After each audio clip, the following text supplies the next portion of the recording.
Un anneau de prière? Quoi? Vous me dites que le grand voleur d'ombre Sharuruun ignore l'existence d'un tel trésor? Sur la place de la Fontaine, un homme chauve et une jolie fille d'une petite ville discutaient à voix basse, sans se regarder directement. Pippin, ne m'appelle pas comme ça en public. Allez, personne n'écoute. Pippin balaya l'objection de Sharuruun d'un geste de la main. Personne ne semblait l'avoir remarqué, de toute façon.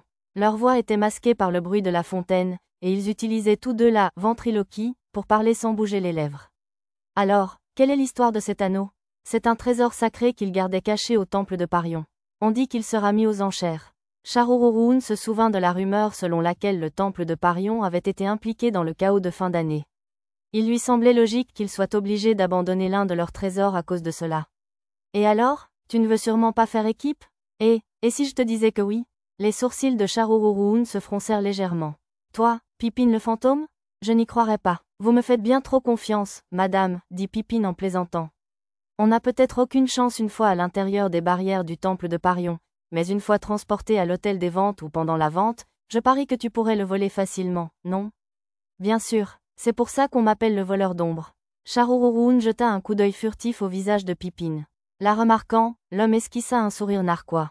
Il est conservé dans le coffre du sceau du dragon, celui qui, dit-on, pourrait même piéger un dragon. Je suis étonné que tu sois au courant de tout ça. Juste un de mes nombreux talents. Oui, bien sûr. Alors, c'est quoi le problème avec la boîte? Sachant que Pippin ne dévoilerait pas ses sources, Sharuruun le pressa de lui donner les détails les plus importants. Le coffre du sceau du dragon ne peut être ouvert que si l'on connaît la séquence exacte. Si on essaie de le forcer, l'anneau disparaîtra dans une autre dimension. Tu crois vraiment que je serais capable d'ouvrir une boîte pareille? Sharuruun étouffa l'affaire. Elle avait confiance en ses capacités de crochetage et de désarmement de pièges magiques, mais même elle ne pensait pas pouvoir ouvrir un coffre au trésor légendaire capable de sceller un dragon. Bien sûr que non. Il y a cette chose appelée l'œil du dragon, tu vois. On dit qu'on peut l'utiliser pour trouver la séquence exacte pour ouvrir le coffre du sceau du dragon. Ce n'est pas un trésor royal d'un royaume quelconque? Quoi, tu veux que j'aille jusque-là pour le récupérer? Les yeux de Pippin pétillèrent malicieusement devant le froncement de sourcils réticent de la jeune fille. Pas besoin, il se trouve que l'œil du dragon se trouve dans cette même ville en ce moment même. Connaissant Pippin, Sharuruun devina facilement la suite. Quoi, le château? Tu vois, c'est pour ça que tu es mon rival.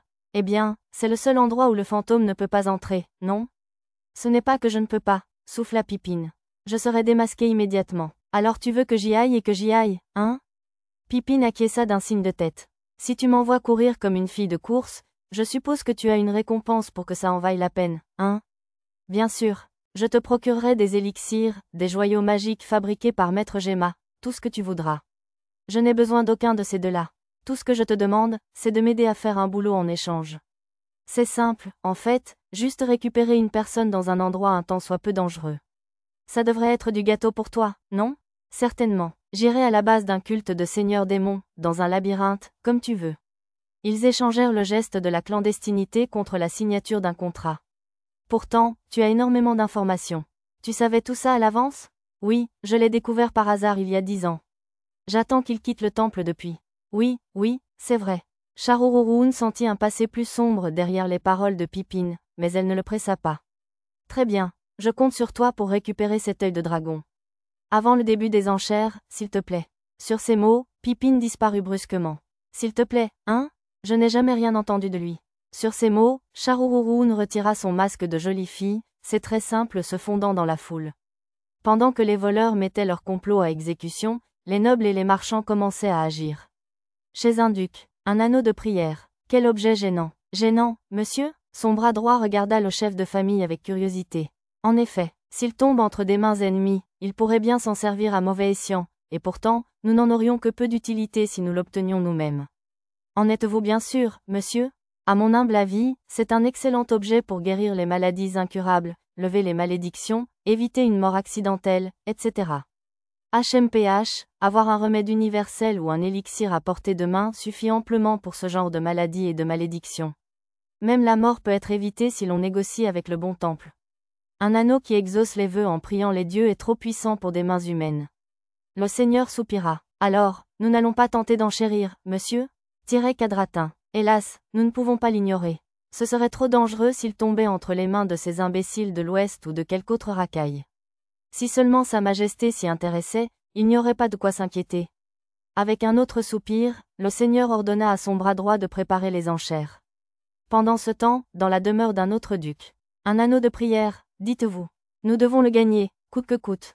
Mais, monsieur, nous avons déjà dépensé les fonds d'urgence de notre manoir royal en opérations militaires. Et il serait bien difficile d'en faire venir davantage de notre ville natale. L'aide de camp du duc mit en garde son maître écumant. Grrr, à ce rythme-là, ce vieux salaud de l'Est va s'en emparer. Il fronça les sourcils et marmonna, il faut au moins éviter ça. L'aide de camp observa silencieusement le duc se mettre à comploter. Il me le faut absolument. Je prouverai au monde que notre compagnie est la plus prestigieuse de la capitale royale. Un vieux marchand, aussi ratatiné qu'un arbre mort, frappa un lourd bureau. Ce vieux marchand était l'un des plus grands concurrents de la capitale royale. Mais, grand-père, un objet d'une telle valeur attirera à coup sûr l'attention des nobles de souche. Non, peut-être même que Sa Majesté le roi fera une offre, n'est-ce pas? Ah Rumpf, as-tu des trous à la place des yeux, mon garçon? Le royaume vient tout juste de construire plusieurs dirigeables massifs, sans parler des récentes attaques démoniaques. Il ne peut rester qu'une quantité limitée de richesses dans les trésors royaux. Non, le vrai problème, ce sont les seigneurs féodaux et les vice-rois. Le vieux marchand ricana. Mais les seigneurs ne comptent pas. Le duc Ughosh a subi la résurrection d'un seigneur démon et l'attaque du poisson monstre géant Topkezera.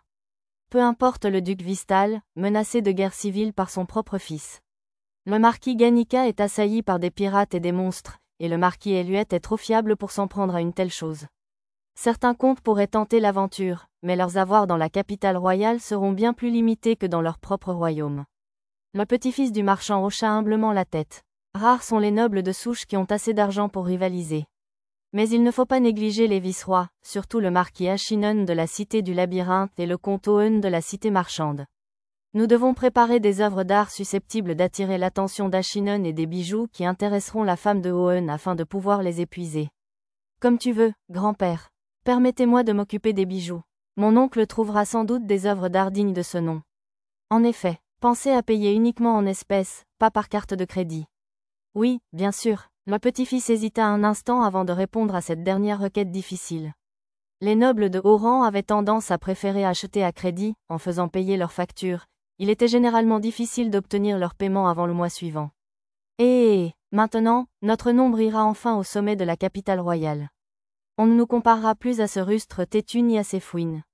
Le ricanement du vieux marchand résonna dans le bureau présidentiel. Cependant, toutes les autres entreprises n'étaient pas intéressées. Une bague de prière? Laissez ça aux nobles et aux marchands qui ne voient pas clair. Ce président lança un regard froid au petit-fils qui accourut pour faire un rapport essoufflé. Il est bien plus utile d'acquérir des élixirs et des épées de champion. Y aura-t-il des épées de champion aux enchères? Les épées de champion magiques que la compagnie Eshigoya vendait en gros au royaume étaient extrêmement populaires auprès des chevaliers et des nobles militaires. Cependant, les stocks ne suffisaient pas à la demande, et les nobles qui en mettaient la main ne s'en séparaient jamais, poussant nombre d'entre eux à les revendre à des prix exorbitants. Oui, quelques-unes, mais ils proposent aussi de les vendre, quelle que soit la quantité, pour 350 pièces d'or, exclusivement pour les acheteurs comptants. 350? Les épées ordinaires en alliage de mithril se vendaient environ 120 pièces d'or, et même les épées magiques de forme labyrinthique coûtaient entre 200 et 300 en moyenne. Un prix absurdement élevé en comparaison. Au minimum, il semble qu'ils nous en vendront 400, peut-être même 5, si nous présentons un argument convaincant. Mais si la compagnie Eshigoya les vend directement aux nobles, je suis sûr qu'ils ne contacteraient pas notre compagnie si c'était leur intention. Cette compagnie semble accorder une grande importance aux relations loyales avec ses collègues marchands, étant sous les auspices d'un héros. Même s'ils nous attaquaient de manière précipitée, ils ne feraient jamais rien pour inciter les gens à parler dans leur dos. Le petit-fils se tut, l'air sceptique. On est toujours accroché à la bague, hein? Le président soupira intérieurement en regardant son petit-fils, qui ne pouvait même pas dissimuler son expression. Même si nous devions acquérir l'anneau, que se passerait-il alors? Nous finirions par le revendre à quelqu'un d'autre. Plutôt que de nous en remettre à quelqu'un qui possède un seul anneau, il est bien plus avantageux pour nous d'utiliser les épées magiques pour nouer des relations avec de nombreuses factions militaires et de hauts nobles. Les yeux du petit-fils s'écarquillèrent à cette remontrance. Si tu veux un jour reprendre cette entreprise, tu dois toujours avoir plusieurs longueurs d'avance. Aucun de mes successeurs ne se laissera tromper par la promesse de profits immédiats. Bien sûr, je dois étudier plus assidûment. Son petit-fils hocha la tête d'un air penaud, et le président parut satisfait. Chais, on dirait que des rumeurs circulent au sujet d'un joyeux petit anneau, hein? Dans une compagnie marchande Weasel Folk, le président et son confident discutaient également de l'anneau de prière. On dit qu'elle peut exaucer tous les vœux. C'est fascinant, en effet. Mais je pense qu'il serait plus rentable pour la compagnie de miser sur des épées magiques ou des outils d'autodéfense. La rumeur court qu'il y aura aussi des épées de champion aux enchères. Originaires d'une autre nation, ces marchands ne pouvaient acquérir une épée de champion par les moyens habituels. Puisque les chevaliers et les nobles qui les avaient acquises ne les laisseraient jamais partir, enchérir était leur seule option. Je le sais, bien sûr. L'anneau sera sans doute le dernier objet de la vente. Il serait insensé de céder à la cupidité au détriment des profits de la compagnie. L'argent doit être utilisé à bon escient, ajouta-t-il avec un sourire narquois. Que pense Sa Majesté? Dans une pièce du château royal, le premier prince, richement vêtu, était pris de rage. Ses serviteurs retenaient leur souffle, craignant la disgrâce du prince. Comment peut-il ignorer que laisser au hasard un objet dangereux comme un anneau de prière revient à mettre le royaume en péril? Votre Altesse, je suis sûr que Sa Majesté a ses raisons. La première épouse du roi, au visage pâle, tenta timidement d'apaiser le prince. Bien qu'il fût premier dans l'ordre de succession au trône, remettre ouvertement en question son jugement était irrespectueux. Les serviteurs présents dans cette pièce étaient tous profondément loyaux et avaient servi la famille pendant de nombreuses années, mais si cette information venait à être divulguée, elle pourrait facilement donner aux autres héritiers un moyen de pression pour défendre leur cause. Je le sais, évidemment. Mais pour l'instant, Sa Majesté se laisse berner par un charlatan qui prétend être le roi ancestral Yamato. Le prince garda cette pensée pour lui, le retour du roi ancestral étant un secret connu uniquement du roi et de certains membres de la famille royale et hommes d'État. Comme si un humain non mort-vivant pouvait dormir des centaines d'années. Votre Altesse? La reine regarda avec inquiétude le prince murmurant. Ce n'est rien. Si Sa Majesté n'agit pas, alors je le ferai. Pour autant que l'on sache, des scélérats pourraient fomenter un complot machiavélique pour tenter de s'emparer du trône. Sur ce, le prince pensa aux nobles de sa propre faction. La première épouse du roi s'éclipsa de la pièce avec presque le strict minimum de serviteurs, laissant le prince à ses pensées sans être dérangé. Même les plus hauts placés avaient apparemment leurs propres soucis à régler.